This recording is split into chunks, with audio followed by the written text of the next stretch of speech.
네, 도내에서 대권 주자 2명이 나오면서 강원도도 대선 전국으로 경랑이 일고 있습니다. 어제 이광재 의원에 이어 오늘은 최문순 지사와 대선 레이스 직접 얘기 듣는 시간 가져봅니다. 최 지사 스튜디오에 모셨습니다. 지사님 어서 오십시오. 안녕하십니까. 고맙습니다. 네, 대권 도전 선언 이후에 바쁜 일정이실 텐데 시간 내주셔서 감사하다는 말씀 전해드리고요. 지사께서는 이른바 대권 잠룡으로 이름을 오르내리셨습니다. 그런데 그동안에는 중앙정치에는 관심 없다. 지역 현안부터 먼저 챙기겠다고 그런 말씀을 하셨다가 이제 전격적으로 대권 선언을 발표하셨습니다. 그 배경은 어떻게 보면 될까요? 네, 우선 우리 강원도가 정치적 변방에 머물러서는 안 되겠다. 변방에 머무르지 않겠다. 이런 결의의 표현으로 받아들여 주시면 고맙겠습니다. 그동안 우리 강원도는 정치적 변방에 머물렀었는데 이 변방이라고 하는 것이 한편으로는 기득권을 갖고 있지 않은 지역이기 때문에 변화를 앞장서서 주도할 수 있겠다. 이런 장점을 가지고 있다고 생각합니다. 변화에 뒤처져 있는 강원도가 아니라 변화를 앞장서서 주도하는, 변방에서 변화를 주도하는 세력으로 거듭나겠다. 이런 의지의 표현으로 받아들여 주시면 고맙겠습니다. 네, 그러면 지역을 살리고 기득권을 타파하겠다. 그런 것이 어떻게 보면 한편으로 대권 명분이 될 수도 있겠군요. 네, 대권 출마 선언을 하면서 매기의 역할을 하겠다고 말씀하셨습니다. 아마 그 민주당 내에서 역할을 얘기를 하셨을 것 같은데 그렇습니다. 어떤 건지 좀 말씀을 해주시죠. 네, 제가 매기론을 얘기했더니 그걸 굉장히 재밌어 하시는 것 같습니다. 이제 매기론이라는 것은 예를 들어 동해안에서 우리가 생선 활어를 잡아서 서울로 생선 횟감으로 이렇게 나르게 되지 않습니까? 그때 수조에 활어를 싣고 가는데 태백산맥을 넘을 때 이 활어들이 멀미를 내서 다 죽게 됩니다. 거기에 이제 메기를 한 마리 넣어두면 메기한테 잡아먹히지 않으려고 막 도망 다니다 보니까 서울에 도착해서도 살아있게 됩니다. 그래서 대선 경선 과정에서 활력을 한번 넣어보겠다. 특히 우리 민주당이 서울시장, 부산시장 선거에서 패배한 후에 약간 무기력한 모습을 보이고 있는데 여기에 활력을 넣는 역할을 제가 한번 해볼 생각을 자임하고 있습니다. 네, 그 당내에 어떤 그런 활력을 주는 역할이라고 말씀하셨는데 그럼에도 불구하고 낮은 지지율이 조금 걸림돌이 될 수도 있겠는데요. 이 부분은 어떻게 극복하실 계획이신가요? 제가 이제 두 가지 단점을 갖고 있습니다. 우선 늦게 출발했다는 거 하고요. 그리고 또 하나는 그동안 제가 중앙 정치에 관심을 갖지 않다 보니까 인지도가 좀 낮습니다. 전국적인 인지도가 낮습니다.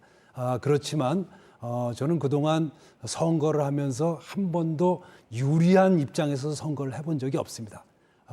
그래도 한 번도 또한 져본 적도 없습니다. 그러니까 단기간 내에 따라잡아 보도록 하겠습니다. 그래서 흥미진진한 역전 드라마를 한번 보여드리도록 하겠습니다. 네, 지사께서는 재임 중에 청년 고용 문제나 인구 절벽 문제 관련된 정책을 강조를 하셨는데요. 관련된 공약들이 좀 이어질 수 있는지도 궁금한데 어떻습니까? 네, 저희들이 그동안 우리 도정에서 도민들이 도정에 가장 바라는 것이 늘 일자리로 나왔었습니다. 우리 대한민국 국민들도 그럴 거고요. 그래서 저도 대표 공약으로 이 일자리, 그중에서 특히 취업 사회 책임제라는 거를 이제 내걸었습니다. 취업 사회 책임제가 뭐냐면 일자리, 취직을 하는 것을 개인의 책임으로 두지 않고 국가가 책임진다. 기업이 책임진다. 그런 제도가 되겠습니다. 우리 도에서 이미 이것을 시행하고 있는데요. 기업에서 한 명의 직원을 고용해 주시면 도와 시군에서 월급 중 100만 원을 책임져 드린다. 이런 제도를 시행하고 있습니다.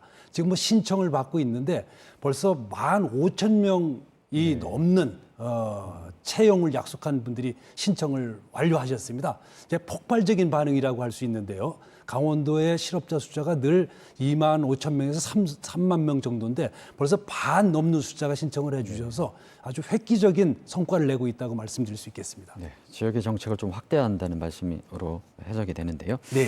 그다음에는 어제 이광재 의원께도 같은 질문을 좀 전했는데요. 각 도에서 대권 경쟁을 좀 같이 벌여야 되는 상황입니다. 네네.